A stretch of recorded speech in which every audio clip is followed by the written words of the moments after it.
क्या वाकई एथेनॉल वाले पेट्रोल से गाड़ियों में खराबी आ रही है या नहीं आ रही है? क्या इसको लेकर कोई एक धारणा बनाई जा सकती है, नहीं बनाई जा सकती, या इसमें ग्रे है मामला? आपको इस वायरल दावे से जुड़ा एक वीडियो दिखाता हूं, उसके बाद चर्चा आगे बढ़ाता हूं। तहसीन आपके पास आने वाला भाई जी, यहाँ पर एक पेट्रोल पंप काशीपुर रोड पे सबकी गाड़ी खराब हो गई है। इस वजह से इन लोगों ने पेट्रोल में एथेनॉल मिला रखा है, देखो सबकी गाड़ी खराब हो गई। इसका फ्यूल टैंक बता रहा है, फ्यूल टैंक की कंडीशन है, देखो आप। ये फ्यूल में एथेनॉल मिलाने के रिजल्ट है भाई। ये एथेनॉल की वजह से देखो गाड़ियाँ ब्रेकडाउन हो रही है, खड़ी हो रही है। ये फ्यूल फिल्टर है गाड़ी का, टैंक के अंदर से निकाला है। ये देखिए, उन्होंने बताया कि टैंक के भीतर से निकाला गया। अब एक्चुअली इसको वेरीफाई करने का कोई जरिया नहीं है कि वो जो चींटी लग रही है वो क्या ऊपर चीनी छिड़क दी गई इस वजह से है, या वाकई वो फ्यूल की वजह से लग रही है। अब सोशल मीडिया पर किए जा रहे दावे अपनी जगह पर हैं, लेकिन इस पर सरकार के पक्ष को भी सुन लेना जरूरी है। आपको सुनाते हैं क्या कहा जा रहा है अथॉरिटीज की तरफ से। केंद्रीय सड़क एवं राजमार्ग मंत्री नितिन गडकरी ने इस पर क्या कहा। जितनी गाड़ी खराब हुई है, जिसकी भी हुई है, आप मीडिया के आदमी हो, रोज घूमते हो गांव में। सॉरी, सब पत्रकार तो जाते हैं जानकारी ले क्या हुआ, किसने क्या कहा। अब कोई भी पत्रकार देश का और कोई भी व्यक्ति, 4 लोग बताओ मेरी गाड़ी खराब हुई, मैं ऑटो वाले कंपनी को टेस्टिंग करने के लगाता हूं और जो कुछ होता मुझे बताइए।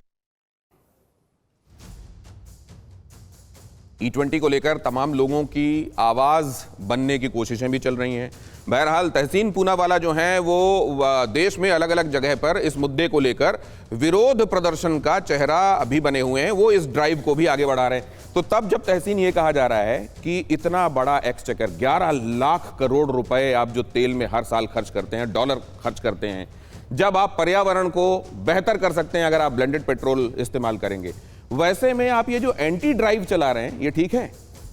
थैंक यू सो मच, आपके साथ शो में शिरकत करने का मौका मिला। आपके सवाल का जवाब दे दूं उसके पहले मैं क्लैरिफिकेशन करना चाहता हूँ बड़ी विनम्रता से। ये जो चीटी वाले वीडियोस है, ये मेरे हिसाब से सही है sir. If don't interrupt please, थोड़ा सा हम गंभीर बात करें। अरे मैं क्यूरियोसिटी में इस लेवल पे पहुंच गया कि मैं रोक नहीं पाया। Please go ahead. Thank you sir. मेरे हिसाब से ये सरकार करवा रही है, इसलिए सरकार करवा रही है ये वीडियोस, क्योंकि जैसे आपने वीडियोस देखे सब हंसे। आप किसी भी पक्ष पे हो, सब ने हंसे। ये बेवकूफ़ी है, ये केमिस्ट्री हो नहीं सकता। इस वीडियो के माध्यम से आपने एक बार इस वीडियो को खारिज कर दिया, बाकी जो एक्चुअल सवाल है उसके जवाब नहीं आएंगे। एक मूर्ख भी बता सकता है कि ऐसे नहीं हो सकता है, ठीक बात है। अब सर ने जो बात की, इस बात की कि फॉरेन रिजर्व, जो आपने भी बात की, बड़ी विनम्रता से मेरा 1 मिनट मेरे बात सुनिएगा। आपने सर क्लेम किया 1,90,000 करोड़ बचते हैं, करेक्ट सर। ये बचे 12 साल में, साल का 40,000 करोड़ बचा है, सरकार का ये दावा है, ठीक है। 40,000 करोड़ आपने बिल्कुल बचाए। आपने 2 चीज़ नहीं देखी है। पहले अगर आपको साल का 3 लाख करोड़ रुपए बचाने हैं, थोड़ा सा अलग बात कर रहा हूँ, नितिन गडकरी जी अपना बेटा बढ़ाओ योजना छोड़ते, केवल सड़क को ठीक करे, ट्रक्स को लेफ्ट पे करे, जिंदगी बचेगी, पॉटहोल बचेगा, 3 लाख करोड़ बचेगी। लेकिन मैं उसमें भी नहीं जा रहा हूँ कि वो तो करेंगे नहीं। सब कह के आप कह देते उसमें भी नहीं जा रहा, क्योंकि कॉन्ट्रैक्टर से पैसे कौन खाएगा और एनक्रोचमेंट को वोट बैंक को हटाएगा कौन, और ट्रक वाले से पंगे कौन लेगा। तो आपकी जाने और 3 लाख करोड़ बचेगा। अब देखिए 2 चीज़, क्या आपके 40,000 करोड़ वाकई बच रहे हैं? मैं 2 उदाहरण आपको देता हूँ। कौन? मक्के के अंदर भारत सरप्लस प्रोडक्शन था, ठीक है। जब भारत और यूएस का ट्रेड डील हुआ, 6 फरवरी को व्हाइट हाउस का एक प्रेस रिलीज निकलता है, TV9 ने उसको कवर किया था। मक्के का एक बाई प्रोडक्ट है DDGS, जो पशुओं का आहार है, कॉर्न फीड है। भारत में सरप्लस था, भारत उसको एक्सपोर्ट करता था। एक्सपोर्ट करेंगे डॉलर मिलेगा, इंपोर्ट करेंगे डॉलर खर्च होगा। उस ट्रेड डील में लिखा था भारत इसको इंपोर्ट करेगा। इंपोर्ट करेगा तो डॉलर खर्च होगा। किसानों ने ऑब्जेक्शन लिया, इसलिए क्योंकि अमेरिका का कॉर्न भारत के अंदर बैंड है, वो जेनेटिकली मॉडिफाइड है। 7 फरवरी को पीयूष गोयल क्लैरिफाई करते हैं यहाँ पे शॉर्टेज है कॉर्न की और कॉर्न फीड की। सारे पॉइंट्स एक बार में मत कीजिए, एक एक करके कर लीजिए। आपने महत्वपूर्ण बात कही है। देखिए ये जो है ना सर, ये जो आपने कहा ये महत्वपूर्ण है। ये यहाँ पर कौन सी, तहसीन भाई, ये जो आपने कहा ना, बल्कि मैं कहूंगा आप मेरे साथ आ जाइए तहसीन। यहाँ ये जो आप कह रहे हैं, नहीं आप अपने पॉइंट्स खत्म कीजिएगा, लेकिन ये जो कह रहे हैं आपकी चींटी, ये असल में जानबूझकर इसलिए किया गया है ताकि ये दावे हास्यास्पद लगे। और एक दावा अगर हास्यास्पद हो गया तो फिर बाकियों को बगैर बोले ये कह दिया जाता है, ये बाय डिफॉल्ट लागू हो जाता है कि एक वो लोगों का जत्था है जो हास्यास्पद इसमें चीजें दावे कर रहे हैं जिनका कोई आधार नहीं है, जिनमें कोई तथ्य और कोई सत्य नहीं है। क्या इसी तरह का दावा यह है? और क्या इस दावे के आधार पर बाकी दावे जो किए जा रहे हैं उनको भी इसी तरीके का खोखला और हास्यास्पद माना जाना चाहिए? प्रदीप भंडारी के पास मैं इसलिए जाऊंगा क्योंकि ये बहुत बड़ी बात है और क्या ये जो कहा गया कि लगता है सरकार करवा रही? पहली बात तो मैं आपको कहना चाहता हूँ, मैं तथ्य की बात करूँगा, आपका शो टेक्निकल है। मारुति सुजुकी ने 2.5 करोड़ गाड़ियों को सर्विस किया, जिसमें से 1.5 करोड़ गाड़ियाँ वो थी जो 2023 के पहले की मॉडल थी, और ये उनका ऑन रिकॉर्ड स्टेटमेंट है कि उनको इसमें फेलियर रेट 1% ही नहीं, 0.00001% भी नहीं रहा। Point number 1। पॉइंट नंबर 2, देश में पिछले 3 सालों से ऑलरेडी 15% से ज़्यादा इथेनॉल ब्लेंड है। मतलब 15% 3 साल पहले, फिर 19% और पिछले 1 साल से 20%।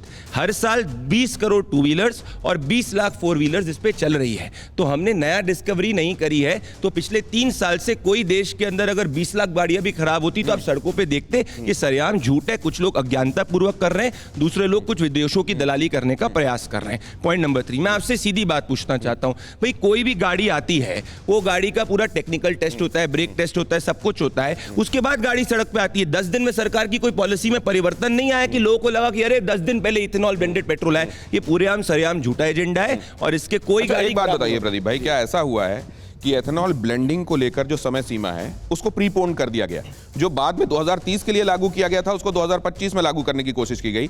गाड़ियां उस हिसाब से फेज आउट हुई नहीं, नए वाले इंजन, नए इक्विपमेंट इंट्रोड्यूस हुए नहीं, और इस वजह से ये समस्याएं आ रही हो सकती है। देखिए, ये तो अच्छी बात है अगर कोई आप टारगेट अचीव करते हैं, अगर आप देखते हैं कि वो टारगेट जल्दी अचीव हो पाता है, तो इसमें तो सरकार ने खुद ने कहा है कि हमको लगा था नवंबर 2025 तक कोई चीज हो जाएगी, वो अप्रैल 2025 में हुआ।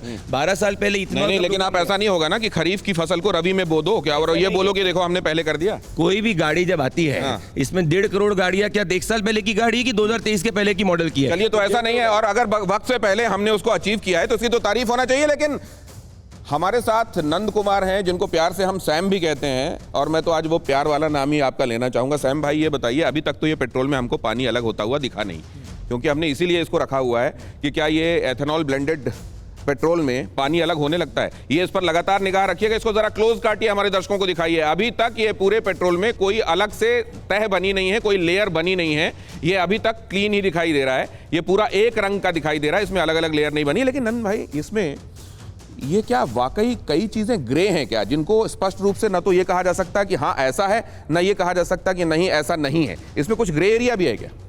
बहुत कुछ ग्रे एरिया है दिनेश। अगर कहूँ मीडिया अगर खबर सही से देता है तो सोशल मीडिया में कई सारी चीज़ों से भ्रांति भी फैलाई जा सकती है, और ऐसा ही कुछ यहाँ पर आप देख सकते हैं। जो सबसे बड़ी टेंशन जो दिख रही है ना, हम भारतीय कंज्यूमर जो है वो सबसे ज़्यादा टेंशन लेता है माइलेज को लेकर, और माइलेज वो मुद्दा है जो कि बोर्ड रूम से लेकर टी स्टॉल हर जगह पर रहता है।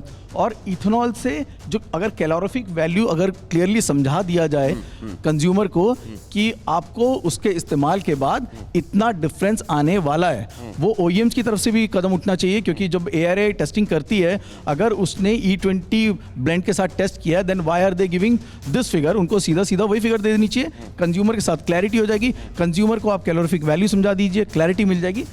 तो इतने बड़े लेवल पे कुछ इंप्लीमेंट करते हुए इस तरह के ग्रे एरिया होने की गुंजाइश रहती है? आपको लगता है कुछ चीजें ऐसी हो सकती थी जिससे कम से कम कंफ्यूजन को कम से कम किया जा सके? ये मेरा सवाल होगा, अगली बार जब मैं आपके पास आऊंगा तो इस सवाल का जवाब लूंगा।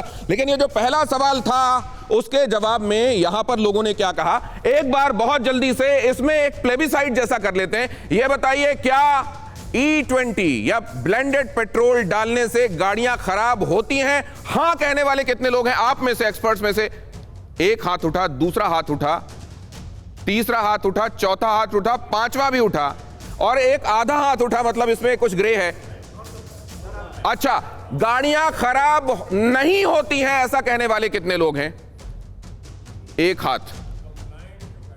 कंप्लायंट गाड़ियां, मतलब इसको लेकर स्टेटमेंट सीधा सीधा नहीं दिया जा सकता कि ब्लेंडेड पेट्रोल डालने से गाड़ियां खराब होती हैं या नहीं होती हैं। लेकिन अगर आप इन जनरल केवल इसी स्टेटमेंट पर अगर आपने ये देखा कि ज्यादातर लोग क्या कहते हैं, तो ये मानते हैं कि हाँ इसमें गड़बड़ हो सकती है।